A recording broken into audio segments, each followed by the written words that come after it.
abalungi abalabi baffe aba life experience Uganda bane mwasibye mutya muli mutya kansibire nti muli bulungi amaine eddoboozi nze Asha naava namatovu ate nga abasoma assalamu alaikum wa rahmatullahi wa barakatuh bannange abatali basiraamu kama yebazibwe ate nga olunaku lwaleero mugenda kumbuuza tuliwa olunaku olwaleero tuli eno nabbingo bannange waliwo omuvubuka gwe twalabyeko ku TikTok eya trendinze nga tali bulungi mu nsonga ezimu oba endala tumukyaliddeko tujje tulabe nga ffe aba life experience tutambula n'abantu tutambula n'okumanya n'abantu nga bano ne tulaba mbeera ki gye bali mu munnange gwe aliko n'obeera nga osobola okukola ki okutuyambako oba okubeera nga osobola okuba olina ky'omuyambako gwe no munnange nkugamba tambula nange Asha naava namatovu nkutuusaako byonna tuwayewayemu okwatubuulire kyatandika kitya kiri kitya yaali ku ki ye embeera eno yatandika etya okujja bweti wano wabeera wetuli era guno omuzigo gwasulamu tugenda kuba tutambula ffenna tumubuuzeeko era tubuulire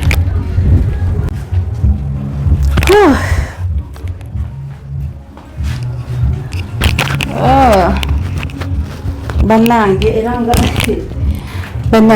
era nga yemutulaba tuzze tukyalireko omwana ono mulwadde tali bulungi naye tugenda kuba tuwayawayamuuko naye tugenda kuba tuwayawayamuuko naye atubuulire embeera eno yatandika etya ye lwakyali bwati abasawo bamukebeddeko gwe kamuuko okay andu tosobola kusitukamuuko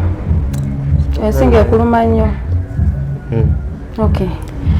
abalabi baffe abalungi bannange mbagambye tujze kulaba ku mwana mulenzi Andrew mwana muto myaka 17 naye yalwala obulago buno bwazimba talina kyasobola kwekolera talina bujjanjabi nga mulaba we tuli wano tuli mu kazigo ke kabeera imagine 17 years gwe munange nkugamba yamba okuyamba guba mutima okuyamba ebanniya tusobola okunywa omwenge tusobola okunywa bya tusobola opatinga naye banange mujjukire nti leero oli bulungi ne wali omwana ono ali obubi asula bubi salya ate mulwadde Andrew osobola okwogerako mpola mpola embeera eno yatandika etya okubeera bweti mazenga mwaka mulamba ng'oli bwoti ekijja mpola bwe kizimba bwe kigendeera naye kati kyeyongedde nnyo nnyo kuba kati n'ensingo tekyasobola kukyuka ensingo tekyasobola kyuka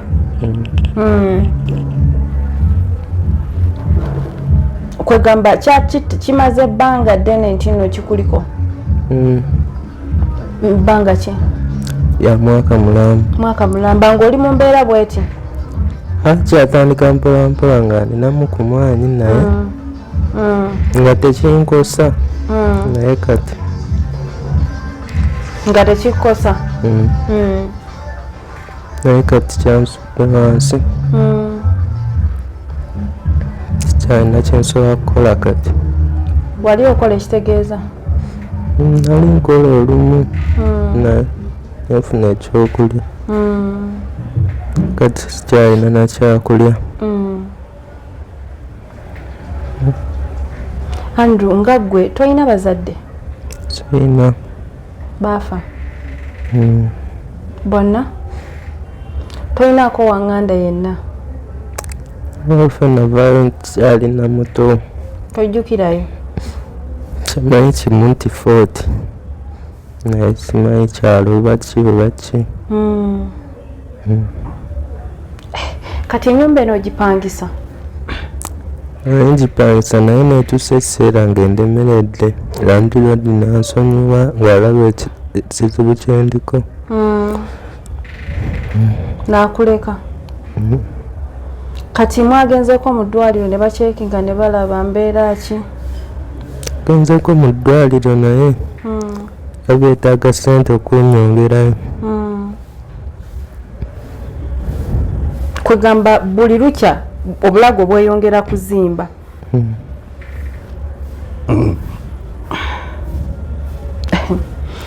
bananga abalabi baffe aba life experience Uganda embeera ye ey'omwana mulenzi Andrew nga mumulaba obulago bwazimba bambi ebitongole ebirwanirizi by'eddembe ebitongole ebiduusi by'obuyambi abantu abasobola okutuyamba mwantuyambiddeko ku mwana ono bannange muyambye yeesi naye n'omwana ono tali bulungi leero oyinza okuba ofuna ekyokulya n'ekyokunywa naye waliwo atalidde waliwo ali mu mbeera bweti nga talina gwagamba nti amuyamba oba muganda we wabula aliko omuntu omu gwe twasobodde okontakitinga abeera mu kitundu kino ng'ate naye mukwano gwe mwana muto omyaka 17 okuba mu mbeera bweti okuba nga yeepangisa imagine wabeera omwana wo gwatulaba gwona munange woba olina obuyambi bwonna tusaba otuyambireko omwana ono banange mama Fiina oyambi abantu oyamba abantu era tukusaba n'omwana ono omuyambe si mama Fiina yekka gwalina kyosobola neweziba 5,000 neweguba mutwalo mukwano tusobola okubanga tugatiriza asobola okubeera ng'afuna obujjanjabi ate ng'ava mu mbeera gyalimu bweti kuba embeera sinungi talina kyakulya newabeera bamuyamba buyambi landudi yatukanagamba katumuleke naye ng'ate sibanga okubasanga wane Kampala nga landudi asobola okuleka ng'oli mu mbeera bweti wabula akukasukira buzina bonagamba fuluma era naye tumwebaza okubeera nga muntu wakisa kuba singa si waayisa yandibadde nga yamufulumya so embeera bwetyo bwerira nga tulina bingo gwosobola okumukontakitinga osobola okunoonyaako ku muganda waffe enamba ye tugenda kuba tugibawa tugenda kuba tugiteekako na ku screen ey'obuyambi gwe eyandyetaaza omuyamba nga tosobola kutuukawo osobola okuba ng'omuyamba bannange tuyambe okuyamba guba mutima mikwano tuyambe abantu abali obubi Yesu oyinza okuba naawe toli bulungi naye ate oyinza okugamba ninamu 2,000 kankwateko omutwalo at least ngumuwe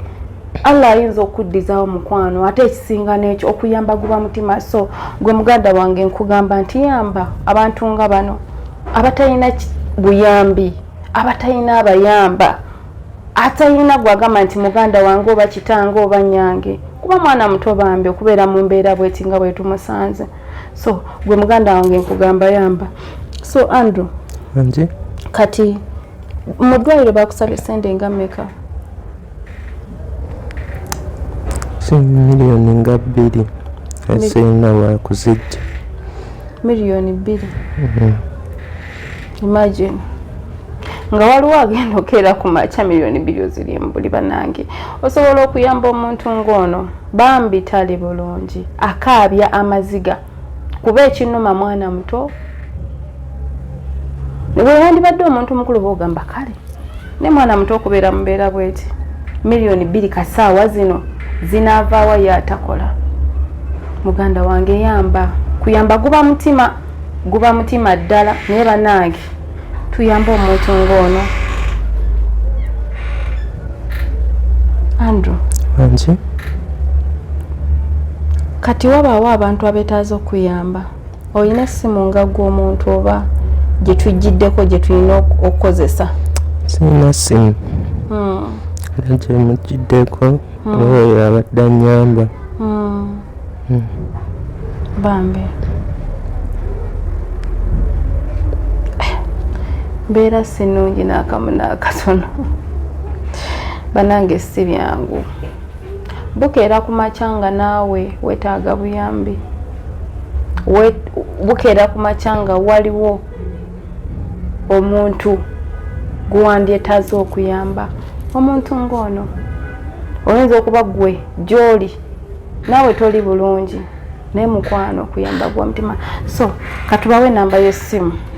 musobole okuba nga muyambako ku muntu ono titwagala mwogeza nnyo obulago buno bumuluma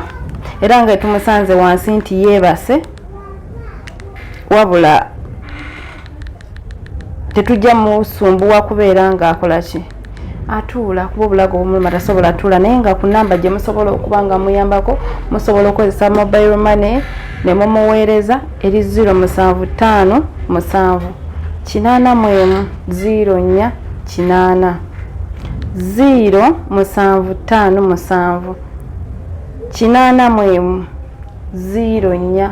4 so musobola okuba nga mukontakitinga omuntu oyo okubatuusa ku mwana ono era naawe atasobodde osobola okuba ng'omuweerezaako ku mobile money n'abeera nga at least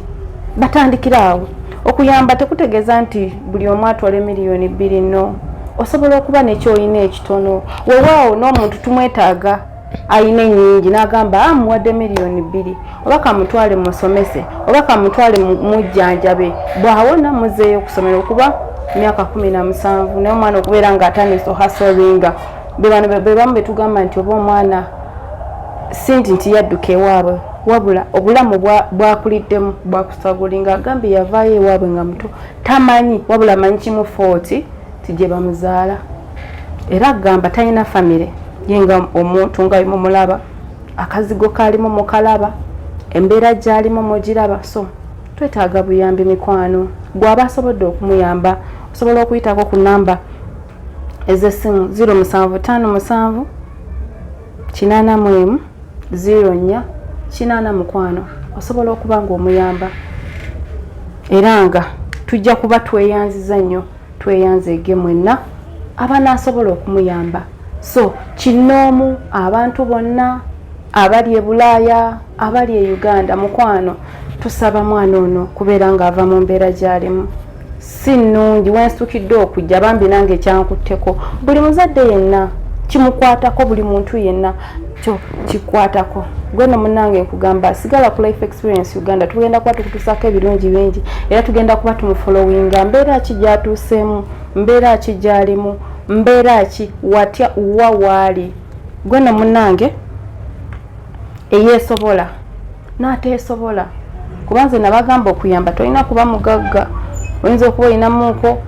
nga osobola okuyamba kuba omuntu ayamba tekitegeeza kuba mugagga eri okuba nga n'oli talina naye nagamba wayi kambaweerezeeyo omutwalo tuba tugweyanza nnyo tweyanzeege era nga bwetyo bwe tuba ku Life Experience Uganda okumanya abantu nga bano embeera z'abantu biki ebifa mu bantu so nkugamba bugambi tambula nange Asha naava n'amatovu mbaagala nnyo babaye.